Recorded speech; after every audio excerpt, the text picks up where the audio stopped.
জীবনে এই 5টি জিনিস খুঁজে পাওয়া খুব কঠিন। নিজের মনের মতো একটা মানুষ, নিষ্পাপ একটা মন, কষ্টের ভাগীদার আর নিঃস্বার্থ ভালোবাসা এবং বিশ্বাসী মানুষ। কিছুটা জেদ সব মানুষের মধ্যেই থাকা উচিত, কারণ যে মানুষের মধ্যে কোনো কিছু করার জেদ থাকে তাকে সহজে কেউ পরাজিত করতে পারে না।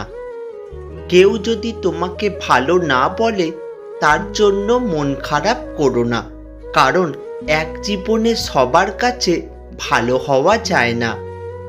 চিন্তা করলে বেড়ে যাবে, চুপ থাকলে কমে যাবে, ধৈর্য ধরলে ঝামেলা শেষ হয়ে যাবে, আর যে কোনো পরিস্থিতিতে খুশিতে থাকলে অবস্থার পরিবর্তন হয়ে যাবে।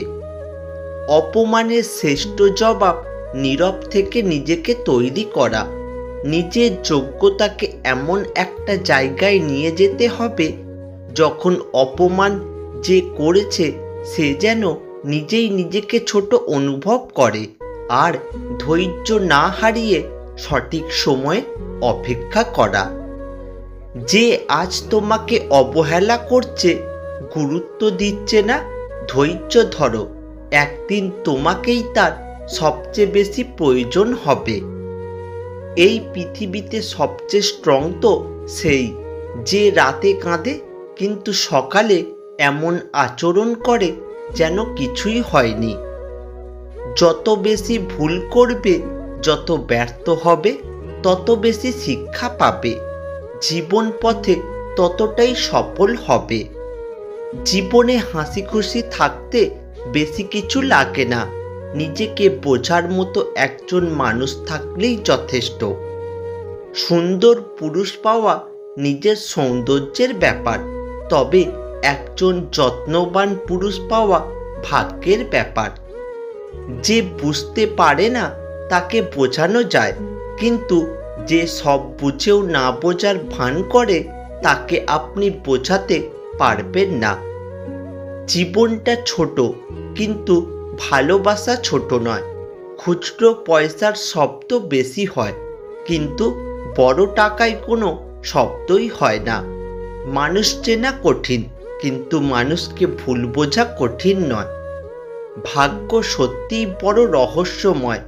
কার জীবনে কখন যে কি ঘটবে তা কেউই জানে না। আজ যা আমার, কাল তা অন্য কারোর, সুতরাং অহংকার করার কিছুই নেই।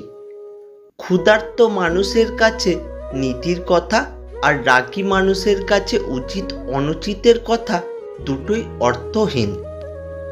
নিজের মানুষেরা যখন কষ্ট দেয় তখন কি করা উচিত জানেন?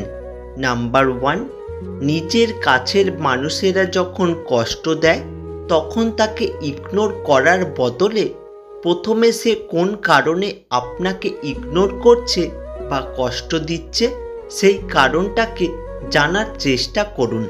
হতে পারে আপনারই কোনো ভুল হয়েছে যার জন্য সে আপনার উপরে রেগে আছে, তাই প্রথমে ভুলটাকে ধরার চেষ্টা করুন। নাম্বার 2, যদি আপনার কোনো ভুল না থাকে এবং তাকে বারবার বোঝানোর পরও যদি সে না বোঝে, তাহলে তার থেকে দূরে কোথাও সরে গিয়ে তাকে আপনার গুরুত্বটা বুঝিয়ে দিন। আর নাম্বার 3, কখনোই উত্তেজিত হয়ে কোনো বড়সড় ঝামেলার সৃষ্টি করবেন না, এতে আপনার সংসারে বড়সড় ক্ষতি হতে পারে। সব সময় মাথা ঠান্ডা রেখে বুদ্ধি খাটিয়ে কাজ করবেন। স্বপ্ন দেখতে পরিশ্রম লাগে না, কিন্তু পরিশ্রম ছাড়া স্বপ্নকে সফল করা যায় না। নিজের একান্ত গোপন কথা নিজের মধ্যেই রাখতে হয়। ভরসার হাতটা যতই বিশ্বস্ত হোক না কেন, স্বার্থে আঘাত লাগলে রূপ বদলাতে একটুও সময় লাগে না। রাগকে মনে জায়গা দিলে সম্পর্ক নষ্ট হয়। অভিমানকে মনে পুষে রাখলে দূরত্বের সৃষ্টি হয়, কিন্তু সব ভুলে ক্ষমা করে দিলে প্রতিটি সম্পর্ক স্থায়ী হয়। ভদ্র হওয়ার জন্য মেধা নয়, পরিবারের দেওয়া শিক্ষাই যথেষ্ট। লম্বা সুতো আর লম্বা কথা সবসময় এলোমেলো হয়ে যায়।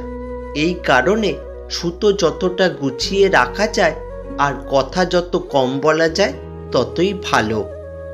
টেনশন আর মানসিক চাপে তারাই বেশি থাকে যারা নিজের চেয়ে অন্যের কথা একটু বেশি ভাবে। যারা প্রথমে অবহেলা পায় শেষে দেখবেন তারাই বেশি সফল হয়, কারণ মানুষের প্রত্যেকটা অবহেলা তাকে নতুন কিছু করার অনুপ্রেরণা যোগায়। কিছু কিছু মানুষ আছে যাদের সাথে কথা বললে মন এমনিতেই ভালো হয়ে যায়। যদি ভালো পেন্সিল হতে না পারো কারো সুখের গল্প লেখার জন্য, তাহলে ভালো রাবার হও যেন কারো দুঃখ মুছে দিতে পারো। জীবনটা সেই মানুষের সাথে কাটানো উচিত যার চেহারার থেকে মনটা অনেক ভালো। যেদিন মানুষকে তার মা নয় তার দায়িত্ব ঘুম থেকে জাগতে বাধ্য করবে, সেদিন জানবে ওই ব্যক্তি পরিবারের দায়িত্ব নেওয়ার জন্য যোগ্য হয়ে গেছে। এই জগতে তারাই বেশি কষ্ট পায় যারা সরল মনে সবাইকে বিশ্বাস করে যায়। কখনো কাউকে কথা বলার জন্য বারবার অনুরোধ করার দরকার নেই, কারণ যার কাছে তোমার সত্যিকারের মূল্য থাকবে সে হাজার ব্যস্ততার মাঝেও তোমাকে সময় দেবে। জীবন সহজ নয়, জীবনকে সহজ বানিয়ে নিতে হয়। কখনো প্রার্থনা করে, কখনো অপেক্ষা করে, কখনো ক্ষমা করে, আবার কখনো এড়িয়ে চলে। উপকার করলে শরীরের ছাল থাকে না, অর্জুন গাছটাই তার বড় প্রমাণ। সুখ আপনাকে ছেড়ে গেলেও দুঃখ কখনো আপনাকে ছেড়ে যাবে না। মানুষ প্রতিষ্ঠিত হবার পরেই তার আসল রূপ প্রকাশ পায়। বেকার ছেলেটাও বোঝে টাকা ছাড়া ভালোবাসার কোনো মূল্য নেই এই সমাজে। লোভ লালসা কমান, জীবনে সুখী হবেন। নিজের কর্ম ও হাত পায়ের উপর ভর করতে শিখুন। অবাক হলেও এটাই সত্যি, অশিক্ষিত কেউ বেকার নেই, যত বেকার সব শিক্ষিত মানুষ। গরিব আত্মীয়ের পেটে ভাত আছে কিনা খোঁজ করি না, আমরা অপেক্ষায় থাকি কখন সে অভাবে ভিটেমাটি বিক্রি করে, তখন আমি কম টাকায় সুযোগে কিনব। চরিত্র আর আয়না দুটোকেই পরিষ্কার রাখুন, দেখবেন নিজেকে এমনিতেই সুন্দর দেখাবে। সৎ পথে করিও ভ্রমণ, যদিও হয় দেরি। অসৎ নারীকে করিও না বিয়ে, যদিও হয় সে পরী।